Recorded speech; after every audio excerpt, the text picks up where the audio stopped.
హాల్లో ఫోన్ మోగుతుంటే వెళ్ళి తీసింది అనుపమ. వంశీ ఫోన్ చేస్తున్నాడు అటునుంచి. అమ్మా, రేపటితో మా ఇంటర్న్షిప్ అయిపోతుంది. రేపు రాత్రికల్లా నేను మనోజ్ఞ ఇంటికి వచ్చేస్తాం అనగానే అనుపమ మొహం ఆనందంతో మతాబులా వెలిగిపోయింది. వంశీ ఎంత మంచి కబురు చెప్పాడు. ఈ రోజు కోసం ఎన్ని సంవత్సరాల నుంచి ఎదురు చూస్తోంది. అదే చెప్పింది వంశీతో. చాలా సంతోషంగా ఉందిరా వంశీ, అంకుల్కి కూడా ఫోన్ చేసి చెప్పండి, సంతోషపడతారు అంది. మనోజ్ఞ ఎప్పుడో చెప్పేసిందమ్మా, నేనే పనిలో పడి కొంచెం ఆలస్యం చేశాను. సరే ఉంటాను అని చెప్పి ఫోన్ పెట్టేశాడు వంశీ. అనుపమకిక కుదురుగా ఉండటం సాధ్యం కాలేదు. ఏ పని చేస్తున్నా వంశీనే గుర్తుకు రాసాగాడు. కాలం ఎంత వేగంగా పెరుగుతుంది. నిన్నగాక మొన్ననేగా వంశీని మెడికల్ కాలేజీలో చేర్చింది. అప్పుడే 5.5 సంవత్సరాలు గడిచిపోయాయా? అనుపమ మస్తిష్కంలో గతించిన కాలం సినిమా రీల్లా గిర్రున తిరగసాగింది. అనుపమ ఎన్నటికీ మర్చిపోలేని రోజు వంశీకి మెడిసిన్లో సీటు వచ్చిన రోజు. సిటీకి 60 కిలోమీటర్ల దూరంలో ఉన్న ఒక చిన్నపాటి టౌన్లో కట్టిన మెడికల్ కాలేజీలో వంశీకి సీటు వచ్చిందని తెలిసిన రోజున అనుపమ పడిన సంతోషం అంతా ఇంతా కాదు. వంశీ నాన్నగారు పోయాక ఆయన వంశీ గురించి కన్న కలలను సాకారం చేయడానికి 4 ఏళ్లుగా తను వంశీ పడిన కష్టాలకు ప్రతిఫలం దక్కినందుకు ఎంతగానో మురిసిపోయింది. ఆ రోజే వంశీని కాలేజీలో చేర్చాల్సిన రోజు. ఇద్దరు వంశీకి కావలసిన సామానంతా 2 బ్యాగులలో సర్దుకొని పొద్దుటే ఆర్టీసీ బస్సులో బయలుదేరి 10 గంటలకల్లా ఆ చిన్న టౌన్ చేరుకున్నారు. బస్టాండ్ నుంచి మెడికల్ కాలేజ్ 6-7 కిలోమీటర్ల దూరం ఉంటుంది. బస్టాండ్లో ఆటో చేరుకుని కాలేజీకి బయలుదేరారు. సగం దూరం వెళ్ళేసరికి టైర్ పంక్చర్ అయి ఆటో ఆగిపోయింది. స్టెప్నీ కూడా లేకపోవడంతో ఆటో డ్రైవర్ టైర్కి పంక్చర్ వేయించుకుని వస్తానని వెళ్ళిపోయాడు. వేరే ఆటో వస్తే దానిలో మీరు వెళ్ళిపోమని చెప్పి. అనుపమ వంశీ మరో ఆటో ఏదైనా వస్తే ఆపడానికి రోడ్డుపైన ఎండలో నిలబడ్డారు. ఎంతసేపటికి ఒక్క ఆటో కూడా రాకపోవడంతో ఏం చేద్దామా అని ఆలోచిస్తుండగా వారి పక్క నుంచే ఒక మెరూన్ రంగు కారు కొంచెం ముందుకెళ్ళి ఆగి మళ్ళీ రివర్స్ చేసుకుని వచ్చి వారి పక్కనే ఆగింది. అందులో నుంచి ఒక అమ్మాయి దిగి లిఫ్ట్ కావాలా ఆంటీ అని అడిగింది. అనుపమ తలూపడంతో అయితే ఎక్కండి అని అనుపమని వంశీని కారులో ఎక్కించుకుంది. వాళ్ళిద్దరూ కారెక్కగానే నా పేరు మనోజ్ఞ, డ్రైవ్ చేస్తుంది మా నాన్నగారు మనోహర్, నన్ను మెడికల్ కాలేజీలో చేర్చడానికి తీసుకెళ్తున్నారు. మీరు కూడా మెడికల్ కాలేజీకేనా అని అడిగింది. అవునని చెప్పి అనుపమ వంశీ తమని తాము పరిచయం చేసుకున్నారు. మెడికల్ కాలేజీ చేరగానే ప్రవేశానికి అవసరమైన తతంగమంతా పూర్తి చేసుకుని కాలేజీకి దగ్గరలోనే ఉన్న హాస్టల్లో కూడా అడ్మిషన్ పనులు పూర్తి చేసుకున్నారు. బాయ్స్ హాస్టల్, గర్ల్స్ హాస్టల్ పక్కపక్కనే ఉన్నాయి. వంశీ మనోజ్ఞ తమకి కేటాయించిన గదుల్లో సామానులు సర్దుకొని బయటకు వచ్చారు. అప్పటికే లంచ్ టైం కావడంతో నలుగురు కలిసి కాలేజ్ క్యాంటీన్లో భోజనం చేశారు. భోజనం చేస్తుండగా మనోజ్ఞ అడిగింది, మీరుండేది కూడా సిటీలోనేనా ఆంటీ అని. అవునమ్మా, శ్రీనగర్ కాలనీలో ఉంటాం జవాబిచ్చింది అనుపమ. అంటే మీరుండేది మాకు దగ్గరలోనే అన్నమాట. మేముండేది జూబ్లీ హిల్స్లో. అయితే నాన్న, వెళ్ళేటప్పుడు ఆంటీని వాళ్ళ ఇంట్లో డ్రాప్ చేసి వెళ్ళండి వాళ్ళ నాన్నతో అంది మనోజ్ఞ. అయ్యో, మీకంత కష్టం ఎందుకమ్మా, నన్ను బస్టాండ్ దగ్గర దించేస్తే బస్సులో వెళ్ళిపోతాను అంది అనుపమ.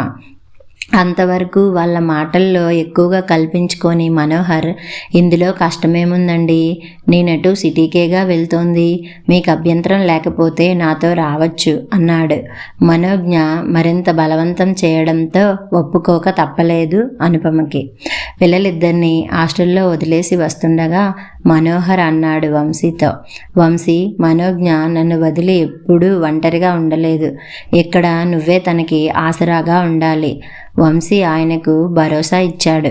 మీరేమీ దిగులు పడకండి అంకుల్, మనోజ్ఞకి ఏ అవసరం వచ్చినా నేను చూసుకుంటాగా అన్నాడు. మనోహర్ కారు స్టార్ట్ చేస్తుండగా గద్గద స్వరంతో అంది అనుపమ. వంశీ, జాగ్రత్త, టైంకి భోజనం చేస్తూ ఉండు. నేను వార్డెన్ గారితో మాట్లాడాను. హాస్టల్ జీవితం అలవాటయ్యేదాకా ప్రతి శనివారం సాయంత్రం ఇంటికి పంపడానికి పర్మిషన్ ఇచ్చారు. శనివారం కాలేజీ అయిపోగానే ఇంటికి వచ్చాయి, తిరిగి ఆదివారం సాయంత్రం వెళ్ళొచ్చు అంది. సిటీకి తిరిగి వస్తుండగా అనుపమతో అన్నాడు మనోహర్, మీరు వంశీ గురించి దిగులు పడకండి. నేను ఎలాగో ప్రతి శనివారం మనోజ్ఞను తీసుకురావడానికి కాలేజీకి వెళ్తాను. దాంతోపాటు వంశీని కూడా తీసుకొచ్చి తిరిగి సోమవారం పొద్దుటే కాలేజీలో దింపేస్తాను. థ్యాంక్స్ అండి, మీకు ఎలా కృతజ్ఞతలు చెప్పుకోవాలో తెలియటం లేదు. గుండెల్లో నుండి కొండంత భారాన్ని తీసేసినట్టుగా ఉంది మనస్ఫూర్తిగా అంది అనుపమ. కొద్దిసేపయ్యాక తిరిగి మనోహరే అన్నాడు, వంశీ నాన్నగారు ఊళ్ళో లేరా? కాలేజీకి రాలేదు? ఒకసారి గాఢంగా ఊపిరి పీల్చుకొని బదులిచ్చింది అనుపమ. ఆయన లేరు, 4 ఏళ్ల క్రితం యాక్సిడెంట్లో చనిపోయారు. సారీ, మీ వ్యక్తిగత విషయాలు అడిగినందుకు క్షమించండి, ఎంతో బాధపడుతూ అన్నాడు మనోహర్. విషయం మార్చి అనుపమను మళ్ళీ మామూలు మనిషిని చేయడానికి తిరిగి తనే అడిగాడు, మీరేమైనా ఉద్యోగం చేస్తుంటారా అని.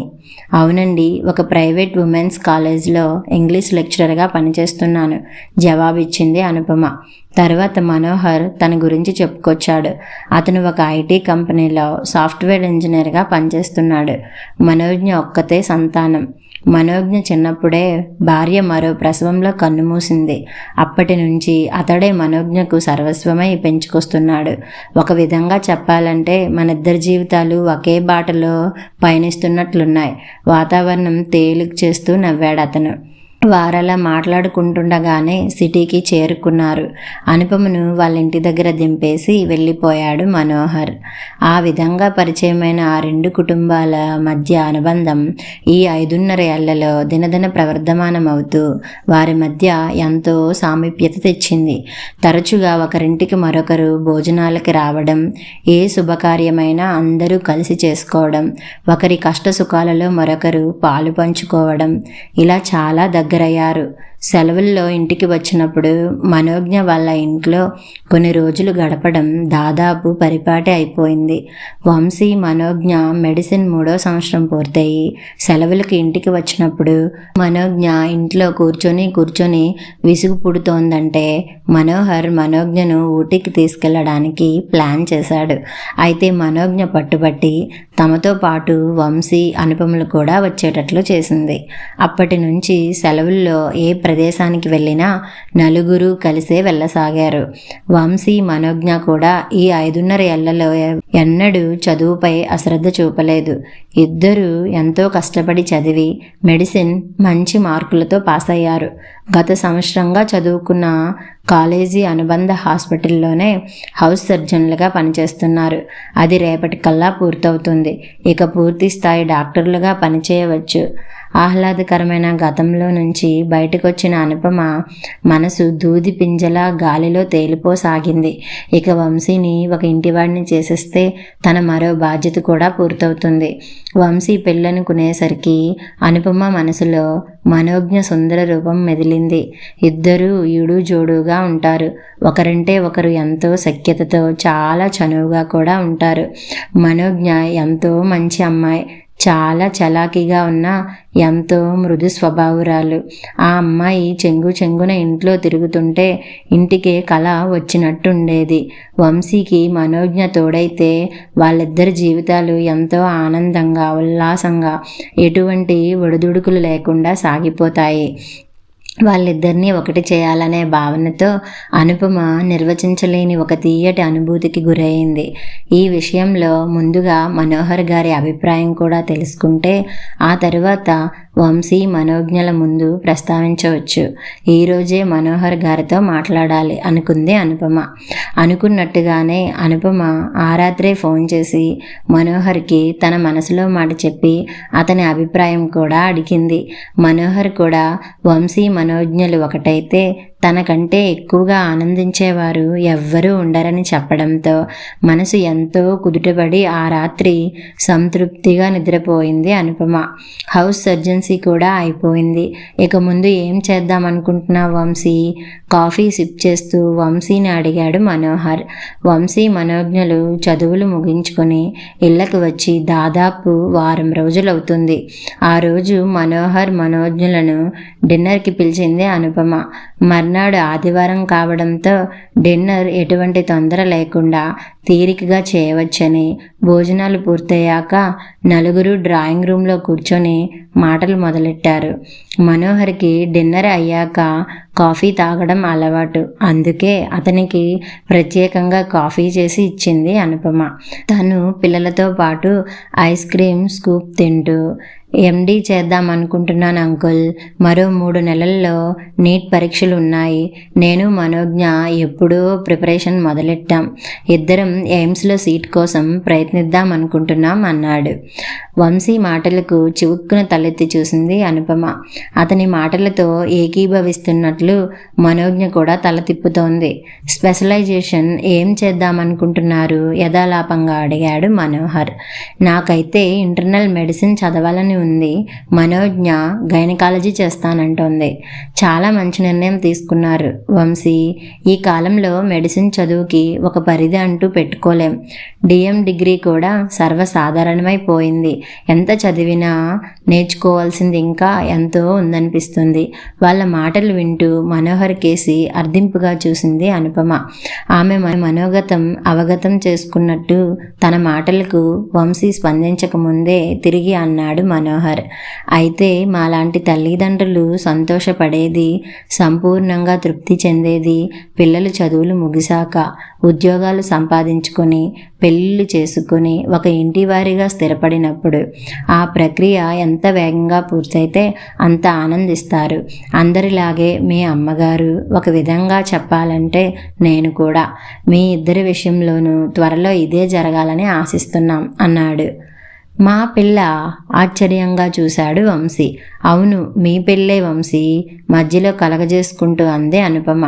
మనోహర్ గారు, నేను అనుకుంటున్నది ఏమిటంటే, మనోజ్ఞకి నీకు అభ్యంతరం లేకపోతే మీ ఇద్దరికి త్వరలో పెళ్లి చేయాలని. ఆ తరువాత పై చదువులు చదవాలా, ఉద్యోగాలు చేయాలా అనేది మీ ఇద్దరు కలిసి నిర్ణయించుకోవచ్చు అంది. ముఖాన విస్మయం ప్రస్ఫుటంగా కనిపిస్తుంటే వంశీ మనోజ్ఞ వైపు చూశాడు. ఆ అమ్మాయి ముఖంలోనూ అదే రకమైన భావోద్వేగం కనిపిస్తోంది. కొద్దిసేపు ఇద్దరూ కళ్ళతో మాట్లాడుకున్నాక మనోజ్ఞ అంది, వంశీ, కాగల కార్యం గంధర్వులే తీరుస్తున్నట్టున్నారు. ఇంకా ఆలస్యం ఎందుకు చెప్పు అంది. మనోజ్ఞ మరోసారి హెచ్చరించాక ఒకసారి దీర్ఘంగా ఊపిరి పీల్చుకొని గొంతు విప్పాడు వంశీ. అమ్మా, మీ మనసుల్లో ఈ విధమైన ఆలోచన ఉందని నేను, మనోజ్ఞ అసలు ఊహించలేదు. లేకుంటే ఎప్పుడో మీకు విశదపరిచే వాళ్ళం. మా మనసుల్లో అటువంటి ఆలోచనే లేదని. మా ఇద్దరికి ఒకరిపై ఒకరికి ఎంతో అభిమానం, ఆప్యాయత, గౌరవం ఉన్నాయి. కానీ అవి మీరు అనుకుంటున్నట్టు పెళ్ళికి దారితీసే ప్రేమ, ఇష్టము కాదు. మేం పరస్పరము ఒకరి మంచి మరొకరు కోరుకునే మంచి స్నేహితులం మాత్రమే. మా ఇద్దరి మనోగతాలు, ఆలోచనలు ఎప్పుడూ ఒకే పంతాలో ఉంటాయి అన్నాడు వంశీ. ఈసారి తెల్లబోవడం అనుపమ, మనోహర్ల పనైంది. వారి ముఖాల్లో కదలాడుతున్న ఆశాభంగాన్ని గమనిస్తూ తిరిగి కొనసాగించాడు వంశీ. అమ్మ, నిజానికి మనోజ్ఞ నేను కలిసి మీ ఇద్దరితో ఒక విషయాన్ని గురించి ఎప్పటి నుంచో మాట్లాడదాం అనుకుంటున్నాం. సందర్భం కుదరక, ధైర్యం చేయలేక ఇంతవరకు ప్రస్తావించలేదు. మా ఇద్దరితోనా? ఏ విషయం గురించి? ప్రశ్నార్థకంగా చూసింది అనుపమ. విషయాన్ని ఎలా చెప్పాలో మనసులో మదించుకుంటున్నట్టున్నాడు వంశీ. కొంచెం సమయం తీసుకుని తిరిగి సాగించాడు. మనోజ్ఞ నేను ఈ విషయం గురించి దాదాపు 2 ఏళ్ల నుంచి చర్చించుకుంటున్నాం. అన్ని కోణాల్లోంచి ఆలోచించాం. మా ఇద్దరికి ఎంతో బాగా మనసుకి హత్తుకునేలా నచ్చింది. ఇలాగే కనుక జరిగితే ఎంత బాగుంటుందోనని ఎన్నోసార్లు అనుకున్నాం. అయితే ఈ విషయం చెబితే మీ ప్రతిస్పందన ఎలా ఉంటుందోనన్న జంకుతో ఇంతకాలం చెప్పలేదు. ఇప్పుడు మెడిసిన్ పూర్తి చేసుకుని మేమిద్దరం జీవితంలోని మరో దశలోకి అడుగు పెడుతున్న తరుణాన ఈ విషయం మీద మీరెలాంటి నిర్ణయం తీసుకున్నా మన జీవితాల మీద దాని ప్రభావం ఎక్కువగా ఉండదని ఈ అంశాన్ని మీ ముందు ఉంచుతున్నాం. మీరు ఎలాంటి నిర్ణయం తీసుకున్నా మాకు సమ్మతమే. అయితే సానుకూలంగా నిర్ణయం తీసుకుంటే మటుకు మేమెంతో సంతోషిస్తాం. ఇక సాగదీక అసలు విషయం ఏంటో చెప్పరా బాబు? ఈ ఉత్కంఠ భరించలేకపోతున్నాను. కొద్దిగా అసహనంతో కూడిన కంఠంతో అంది అనుపమ. నేను చెబుతాను ఆంటీ, ముందుకొచ్చింది మనోజ్ఞ. వంశీ నేను ఎంతగానో కోరుకునేది, అభిలషించేది ఏమిటంటే మీరు నాన్నగారు పెళ్లి చేసుకొని దంపతులవ్వడం, మీ జీవితాలను నందనవనాలుగా చేసుకొని హాయిగా జీవించడం. ఏమిటి? మనోజ్ఞ చెప్పడం పూర్తి కాకముందే ఏకకంఠంతో అరిచారు అనుపమ, మనోహర్లు. అప్పటికే అనుపమ ముఖం రంగులు మారడం ప్రారంభించింది. ఒక విధమైన చెప్పలేని సిగ్గుతో, లజ్జతో, అభిమానంతో. అవునంకుల్, మీరు విన్నది నిజమే. మేమిద్దరం మనసారా కోరుకునేది మీరిద్దరూ ఒకటై ఆనందంగా ఒకరికొకరు తోడు నీడై జీవించాలని అన్నాడు వంశీ. మనోహర్కి ఏం మాట్లాడాలో పాలుపోలేదు. ఎంతో ప్రయత్నం మీద అన్నాడు. అది కాదు వంశీ, ఈ వయసులో మాకు పెళ్ళేమిటి? అదేంటంకుల్ అలా అంటారు? ఇప్పుడు మీ వయసేమంత మించిపోయిందని? అమ్మకి 46 దాటలేదు, మీకు 50 దాటలేదు. కనీసం 30 ఏళ్ల జీవితం ఉంది మీ ముందర. ఇలా ఒంటరిగా ఎంతకాలం గడుపుతారు? ఇప్పటి వరకు మనోజ్ఞ నేనే మీ లోకమై ఉన్నాం. మున్ముందు మనోజ్ఞ నేను మీకు పూర్తిగా తోడుండడానికి వీలవుతుందో లేదో చెప్పలేం. మా వృత్తి జీవితాలతో, సంసార జంజాటాలలో పడి మీతో ఎంతసేపు గడపగలుగుతామో మాకే తెలీదు. అందుకే మీకంటూ ఒక ప్రత్యేకమైన జీవితం, ఒక జీవన సహచరుడు ఉండాలి. అమ్మకి మీరు, మీకు అమ్మ గత 6 ఏళ్లుగా బాగా తెలుసు. ఒకరంటే ఒకరికి గౌరవం, అభిమానం ఉన్నాయి. ఇద్దరి అభిరుచులు కూడా బాగా కలుస్తాయి. నాకు తెలిసి మీరు కలిసి జీవించడానికి ఒప్పుకుంటే మీ జీవితాలు ఎంతో ఆనందంగా, హృదయంగా సాగిపోతాయి. ఒకరికొకరు జీవితాంతం ఆలంబనగా నిలుస్తారు. దయచేసి ఒప్పుకోండి అంకుల్, అర్థింపుగా అన్నాడు వంశీ.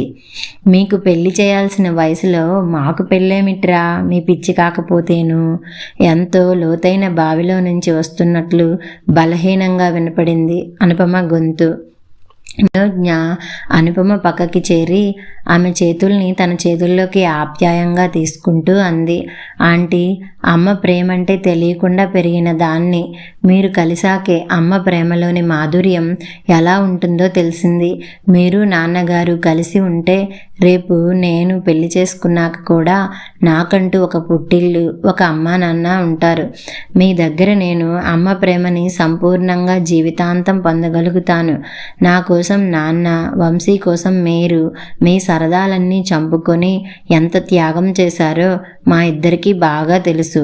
ఇక మీదైనా మీకోసం మీరిద్దరూ జీవించాలన్నది మా ఇద్దరి ఆకాంక్ష. దయచేసి కాదనకండి ఆంటీ. మీ సంగతి అటుంచు. ఈ సమాజం నవ్విపోదు. పెళ్ళిడికొచ్చిన పిల్లల్ని పెట్టుకొని తగుదునమ్మా అని సిగ్గు లేకుండా పెళ్లి చేసుకున్నారని చివరి ప్రయత్నంగా సమాజం ప్రసక్తి తెచ్చింది అనుపమ. నాకు మనోజ్ఞకు లేని అభ్యంతరం ఈ సమాజానికి ఎందుకమ్మా? ఉంటే మాకుండాలి. మేమే పెళ్లి చేసుకోమని మిమ్మల్ని ప్రోద్బలం చేస్తుంటే అభ్యంతరం చెప్పడానికి వాళ్ళెవరమ్మా? ఈరోజు మిమ్మల్ని ఎవరైనా విమర్శించినా మనం ఎవ్వరం పట్టించుకోవాల్సిన అవసరం లేదు. కొద్ది రోజుల్లో వాళ్ళే మర్చిపోతారు. మనోజ్ఞ నేను మరో 4-5 ఏళ్ళు మా చదువులపైనే దృష్టి పెట్టాలనుకుంటున్నాం. సాధ్యమైనంత ఎక్కువ చదివి విద్యలో, వృత్తిలో పూర్తి నైపుణ్యం సాధించిన తర్వాతే సరైన జోడును చూసుకుని జీవితంలో స్థిరపడదలుచుకున్నాం. ఈలోగా మా ఇద్దరికీ కావాల్సింది మీ ఇద్దరి సంతోషం, ఆనందం. మా కోరికను కాదనకుండా ఒప్పుకోండమ్మా.